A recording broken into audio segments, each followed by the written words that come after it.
This bill, H.R. 9595, the FIT Procurement Act, would improve federal procurement by deploying a number of reforms aimed at reducing administrative burden and training the acquisition workforce.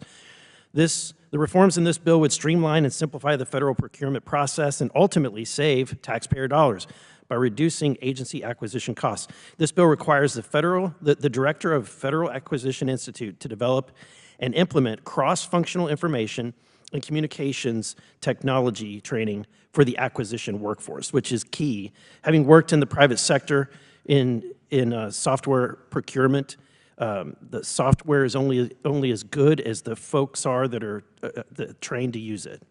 This training will support those responsible for purchasing ICT for the federal government and ensure that they have the latest information about how to best select and purchase this technology.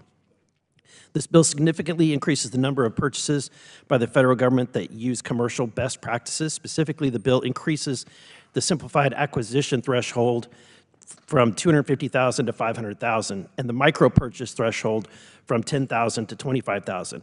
Purchases under the micro purchase threshold are the closest the federal government gets to following commercial buying practices because they do not require the involvement of a federal contracting officer. Raising the MPT to $25,000 is estimated to save $40 million annually in administrative costs. 23% of the federal government's open market transactions occur between $10,000 and $25,000, but these transactions actually only account for about 1% of the total spend. So increasing the MPT to $25,000 allows contracting officers to spend more time on larger acquisitions where the potential is greater for waste, fraud, and abuse.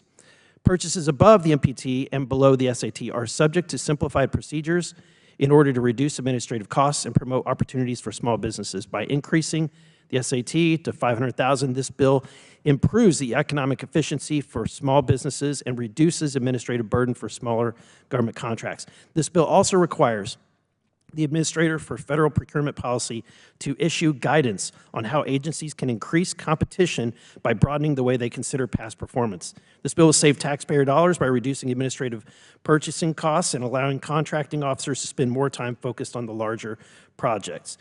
The bill also authorizes advanced payments for cloud computing services. For the private sector, cloud computing providers often provide discounts for upfront payment, and this bill will allow that. This bill saves taxpayer dollars by allowing the federal agencies to access the same discounts by paying up front. I'd like to thank Senator Gary Peters and Senator Ted Cruz for championing this bill in the Senate, and I thank the chairman and his staff for working with me on this bill and bringing it to the committee for markup. And I urge my colleagues to support this legislation. I yield back.